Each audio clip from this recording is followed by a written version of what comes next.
जागरण में आप सभी का स्वागत एवं अभिनंदन है। आज देवनगरी मातृकुंडिया में मौजूद हूँ और यहाँ पर क्षत्रिय और समाज का ये मंदिर मौजूद है। हम अपने आप को क्षत्रिय कहते हैं, हम आपको भागीरथ वंशी कहते हैं, लेकिन उसके पहले आप ये तस्वीरें ज़रूर देख लीजिए, क्या हम इसके योग्य भी है या नहीं।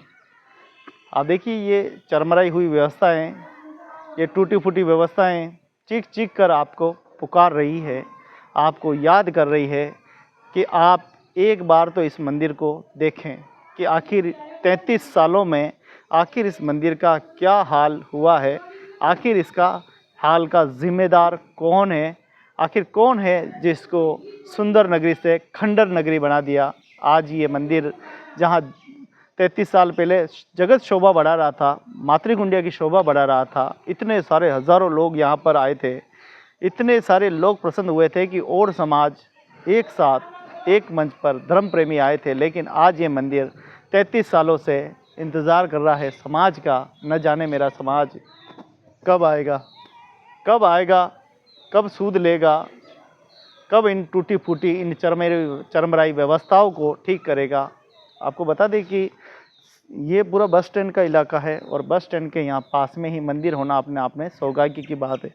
पास में प्राचीन बावड़ी है, सामने शनि महाराज का ये सुंदर मंदिर है और मांझी भी बैठे हुए हैं। मांझी से अभी बात की थी तो उन्होंने भी एक ही बात की कि जब बालू महाराज, देवाबा, मोहन जी जैसे जागरूक व्यक्ति थे तब तक तो इस मंदिर का नेतृत्व होता रहा, लेकिन धीरे धीरे जैसे जैसे ये व्यवस्थाएँ टूटी, चरमराई, समाज में मतभेद हुआ, तो उसके बाद में ये सारी व्यवस्थाएं आप देखें कि खंडर के समान हो रही है।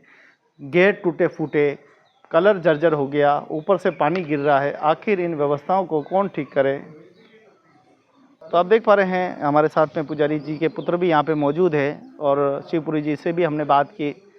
न जाने कैसे ये व्यवस्थाएं ठीक होगी, समझ में नहीं आ रहा है कि करे तो करे क्या। जब आज से मैं 10-12 साल पहले जब आया था तब भी मैंने अखबार के माध्यम से और चैनल के माध्यम से भी आपसे अपील की थी। पिछले साल में जब मैं आया था तब भी मैंने अपील की थी समाज के लोगों से कि आप देखिए, अपनी व्यवस्थाओं को देखिए। मंदिर पूरा जर्जर अवस्था में हो गया है, पूरा खंडर हो गया है, ऊपर से पानी गिर रहा है, ऊपर छत डालने की आवश्यकता है, मंदिर को संभालने की आवश्यकता है, लेकिन इन जर्जर व्यवस्थाओं को अभी तक संभाला नहीं गया और ये लगातार ये व्यवस्थाएँ चरमरा रही है। मैं आपको बता दूं कि हमारी जितनी भी संपत्तियां है, इस मेवाड़ क्षेत्र में संपत्तियां है, वो सब धूल खा रही है, सब जर्जर अवस्था में है। आवरी माता की धर्मशाला धूल खा रही है, वहाँ पर सुअर अपने बच्चों को जन्म दे रहे हैं। अब हालत ये हो गई है। हमारी शनि महाराज की धर्मशाला बिल्कुल लोगों ने उसको बाथरूम बना रखा है, 4 दीवारी की पर्दी हो गई है और वो पूरी धूल खा रही है। हमारी गांधीनगर और बस्ती में बड़ी धर्मशाला गिरने वाली है, उसके छत के तार सड़ गए हैं, 900 फीट भी वो भी हमारी गिरने वाली है।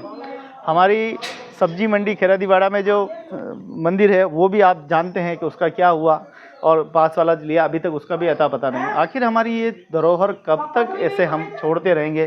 कोई तो इसका धनी दोरी बने, कोई तो इसका जिम्मेदार बने। आखिर ये व्यवस्थाओं का कोई तो इसका जायज़ा ले, तब जाके हम ये देखिए किस प्रकार से ये पूरी व्यवस्थाएँ देखिए आप। आखिर कौन है इसका जिम्मेदार, किसे हम जिम्मेदार ठहराएं। सिर्फ और सिर्फ एक ही इसका जिम्मेदार है, वो हमारे भीतर बैठा हुआ क्रोध, जो हमें न तो काम करने दे रहा है और न आगे कोई काम कर सकते हैं।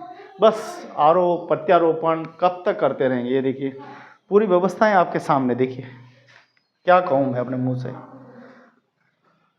कि मन ही बड़ो कपूत है, मन ही बड़ो सपूत। ये देखिए अंदर पूरी देखिए आप टूट गई है सारी चीज़ें।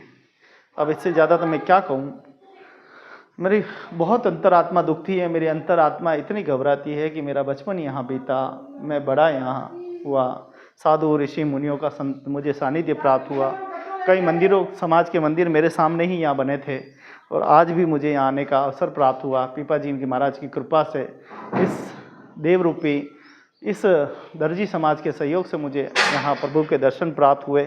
हो सकता है कि ये परमात्मा ही मुझे बुलाता हो सकता है कि ये दयालु ही मुझे बुलाता हो और आपको बार बार मेरे माध्यम से आपको आवाज़ पहुंचा रहा, लेकिन आपने लगता है कान में रुई डाल दी है और मुंह सील दिया है। इसलिए आप न तो सुन रहे हैं, न मेरी बात को समझ पा रहे हैं, न अंतरात्मा से समझ पा रहे हैं न भावात्मक समझ पा रहे हैं। आखिर मैं आपको समझाऊं तो कैसे समझाऊं।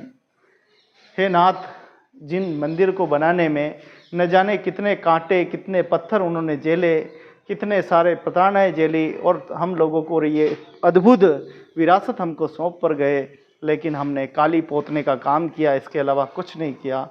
यहाँ तक कि दीवारों पे लिखे हुए नाम भामाशाहों के वो भी मिटा दिए गए, और तुम भी कोई ज़्यादा नहीं जीवित रहे, तुम भी उसी तरह से मिट गए मिटाने वाले, जैसे कि उसी प्रकार से मिट जाते हैं।